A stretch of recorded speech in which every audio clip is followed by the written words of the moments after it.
நண்பர்கள் அனைவருக்கும் வணக்கம். செப்டம்பர் 7ஆம் தேதி சந்திர கிரகணம் நடக்க இருக்கு. ஸோ இது எப்போ நடக்க இருக்கு, என்ன டைம்ல இருந்து எந்த டைம்க்கு எண்ட் ஆகுது, நம்ம கிரகணத்தின் போது என்னென்ன செய்யணும், என்னென்ன செய்யக்கூடாது, கிரகணம் முடிஞ்சு நம்ம என்ன பண்ணணும் அப்படின்ற டீட்டெயிலை தான் இப்போ முழுமையாக பார்க்க போகிறோம். வீடியோக்கு போகிறதுக்கு முன்னாடி ஃபர்ஸ்ட் டைம் இப்போ தான் நம்ம சேனலை பார்க்குறீங்கன்னா மறக்காமல் ஒரு லைக் பட்டனை தட்டி விட்டுருங்க. இப்போ வாங்க வீடியோக்குள்ளே போயிடலாம். செப்டம்பர் 7 மற்றும் 8ஆம் தேதிகளில் பார்த்தீங்கன்னா உலகம் முழுவதுமே முழு சந்திர கிரகணம் நடக்க இருக்கு. இது பிளட் மூன் அப்படின்னு சொல்லிட்டு சொல்லியிருக்காங்க. முழுவதுமே ரத்த கலர்ல தெரிய இருக்கிறதுனால ஸோ இதன் பேர் பிளட் மூன் சொல்லியிருக்காங்க.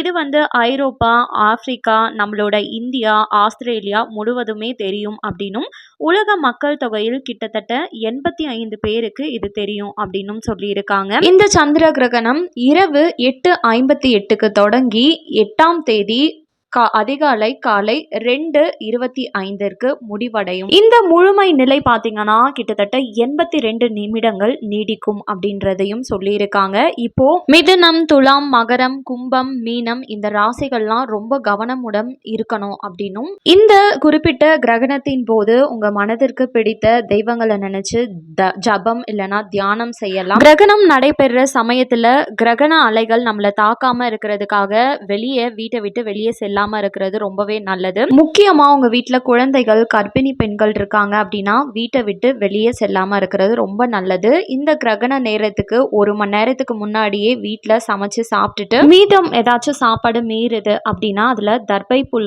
போட்டு வைக்கிறது ரொம்பவே நல்லது. தண்ணிலையும் போட்டு வைக்கலாம். இந்த கிரகண சமயத்துல கர்ப்பிணி பெண்களா இருக்காங்க அப்படின்னா அவங்க கிட்ட கத்தி உள்ளிட்ட கூர்மையான பொருட்களை தொடவோ கையில் வைத்திருக்கவோ கூடாது. கிரகண சமயத்துல பாத்தீங்கன்னா சண்டை போடுறது, அவதூறு வார்த்தைகளை பேசுறதெல்லாம் தவிர்க்கிறது ரொம்பவே நல்லது. இந்த சந்திர கிரகணம் முடிந்த உடனே காலையில நீங்க எழுந்ததும் தண்ணியில உப்பு, மஞ்சள், வேப்பிலை போட்டு ஒரு 3-4 இலை போட்டு அதை சூடு பண்ணி குளித்தீங்க அப்படின்னா இந்த கிரகத்தால் ஏற்படக்கூடிய கண்ணுக்கு தெரியாத கிருமிகள் எல்லாமே மடிஞ்சிரும். நமக்கும் இதனால எந்த பாதிப்பும் ஏற்பட போறதில்லை. கிரகணம் முடிந்த பின்னாடி வீட்டை நல்லா கழுவிட்டு சுத்தம் செய்து நாமும் நன்றாக சுத்தமான பின்னர் சுவாமி படங்களை சுத்தம் செய்து விளக்கேற்றி இறைவனை வழிபட நன்மை உண்டாகும். இது மட்டும் இல்லாம பக்கத்துல இருக்கக்கூடிய கோவில், ஆலயங்களுக்கு நீங்க போயிட்டும் வரலாம். இவை அனைத்தும் தான் இந்த கிரகண சமயத்துல பின்பற்றக்கூடிய சில முக்கியமான விதிமுறைகள். கண்டிப்பா இந்த அறிவிப்பு அனைவருக்குமே பயனுள்ளதா இருந்திருக்கும் அப்படின்னு நினைக்கிறேன். வீடியோ பிடிச்சிருந்தா மறக்காம லைக் பண்ணிட்டு ஒரு சப்ஸ்கிரைப் பட்டனை தட்டி விட்டுருங்க. நெக்ஸ்ட் வீடியோல பார்ப்போம். தேங்க்யூ ஃபார் வாட்சிங்.